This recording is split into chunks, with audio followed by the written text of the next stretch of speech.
Fala galera intensiva, meu nome é Ivens, sejam bem-vindos a mais um Questões Comentadas. Hoje nosso vídeo de número 128.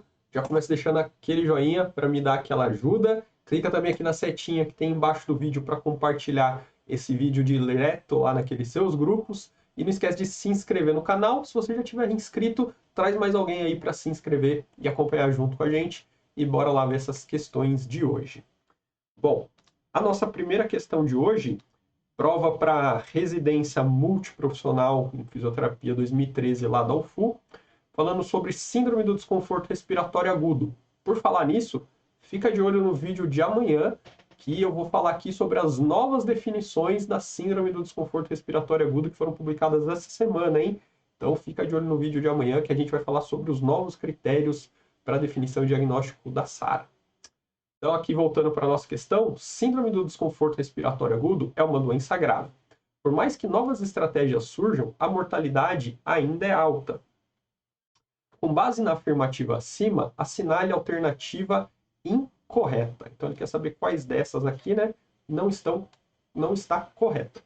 Então, a síndrome do desconforto respiratório agudo pode ser definida como um comprometimento da barreira alvéolo-capilar, com alteração da permeabilidade endotelial, levando ao extravasamento de líquido para o interstício pulmonar. Então, a gente tem esse comprometimento da barreira alvéolo-capilar, né, com lesão ali tanto do alvéolo quanto do capilar, com alteração da permeabilidade endotelial, né, a parede do vaso, levando então ao extravasamento de líquido para o interstício e que vai acabar invadindo também o alvéolo. Então, aqui está correto. A síndrome do desconforto respiratório agudo pode ser revertida com ventilação não invasiva. Revertida é uma palavra forte, parece que eu estou curando a doença, né? E lembra que ventilação é suporte, não é tratamento, né? A ventilação que reverte as doenças, né? O que reverte as doenças são os tratamentos. Ventilação é um tipo de suporte. Uh, Ventilação não invasiva e síndrome do desconforto respiratório agudo. Tem indicação? Tem. Quando? Em casos bem selecionados de síndrome do desconforto respiratório agudo leve. Em casos moderados e graves, a gente costuma contraindicar a ventilação não invasiva e a gente opta por tratamento com ventilação invasiva.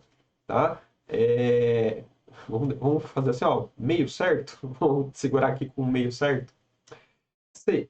Quando a quantidade de líquido extravasado ultrapassa a capacidade de drenagem linfática, começa a ocorrer edema intersticial e alveolar, com as consequentes alterações da função pulmonar. O líquido responsável por esse edema tem uma composição proteica semelhante à do plasma. Então, quando extravasa muito líquido, né, que sai lá do capilar, começa a ir para o interstício e o nosso linfático não dá conta de drenar todo esse líquido, começa então a ocorrer, né, o edema intersticial e alveolar e as suas consequentes alterações da função pulmonar. Sim, piora da mecânica, piora da troca. E o líquido responsável tem uma composição proteica semelhante à do plasma? Sim, porque o líquido está basicamente ali saindo do plasma, né? Está saindo ali do sangue. Síndrome do desconforto respiratório agudo é uma lesão pulmonar aguda que resulta em filtrados pulmonares difusos e bilaterais da radiografia de tórax, hipoxemia grave e diminuição da complacência pulmonar. Tá certo, né? Então a gente tem aqui, ó, é uma doença aguda, infiltrados pulmonares bilaterais e difusos, a radiografia de tórax com hipoxemia grave e diminuição da complacência pulmonar. Tá? Então tá certo. Então o que a gente fica aqui vai acabar ficando com a letra B, apesar de eu achar que se eu tivesse feito essa prova, eu teria entrado com recurso, tá? Se eu tivesse errado essa questão, é que as outras três não tem muita dúvida, né? A única que a gente está bem em dúvida é essa, então talvez eu acabaria assinalando ela de qualquer forma. Mas se eu tivesse errado, eu entraria com recurso, porque meio que ele dá a entender, dá para usar VNI na SARA? E dá, na SARA leve, mas dá, tá? Mas, como é a única que tem alguma coisa aqui que não encaixa bem, vamos pegar ela como a que está incorreta, e aí no nosso gabarito realmente é a questão, a alternativa B aí que está incorreta. Próxima questão da UFPR, também prova para residência em fisioterapia, o ano de 2010, a respeito da avaliação fisioterapêutica pneumofuncional e morfodinâmica do tórax e do abdômen, é correto afirmar que. Então, a gente tem aqui 4 afirmativas, né? Vamos ver qual está correta. Vamos de baixo para cima, já sabe, né? D. A avaliação da ventilação alveolar é refletida pela tensão do dióxido de carbono, PaCO2, que em condições normais encontra-se em 25 a 35. Então, assim, a avaliação da ventilação alveolar é um reflexo da PCO2? É um reflexo da PaCO2, aqui está certo. Só que os valores normais não são de 25 a 35, né?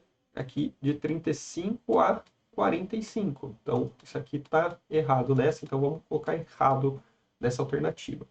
A hiperpneia refere-se à frequência alta com profundidade superficial e ritmo regular.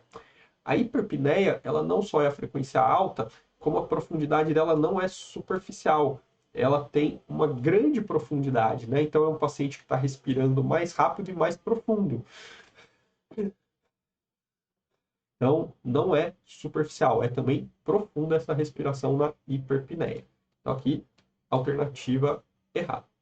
No enfisema, enfermidade de componente obstrutivo, as articulações condroesternais encontram-se rígidas e o tórax em inspiração permanente. Não vou entrar nem no mérito aqui se está rígida ou não as articulações condroesternais, mas esse paciente obstrutivo, que tem dificuldade de expirar, ele não está em expiração permanente, ele está em inspiração permanente, ele está hiperinsuflado, né? O ar tem dificuldade de sair. Então, alternativa errada. E aí acabou que sobrou a letra A, né? Quem diria, né? Por isso que a gente começou de baixo para cima. A cirtometria refere-se à avaliação das medidas do tórax nos movimentos respiratórios. E aí é isso mesmo, tá? Então ficamos aqui e vê nosso gabarito. Resposta A, pode colocar mais um certo aí na sua questão. Opa, mais um certo. E pode colocar também um joinha nesse vídeo aí antes de você sair. Me dá esse joinha, me dá esse like, que isso ajuda muito o canal. Né? Se inscreva também, que isso ajuda bastante. Indique para as pessoas se inscreverem aqui junto com a gente. Ative o sininho para não perder nenhuma novidade, principalmente a de amanhã, que a gente vai trazer os novos critérios de SARA. E deixa aí o seu comentário, ficou com alguma dúvida, quer perguntar alguma coisa, quer falar qualquer coisa, bota aí. Quanto mais vocês interagem com as ferramentas aí do vídeo, mais o YouTube entende que vocês estão gostando e recomenda para mais pessoas. E aí eu vejo vocês no próximo vídeo. Até lá!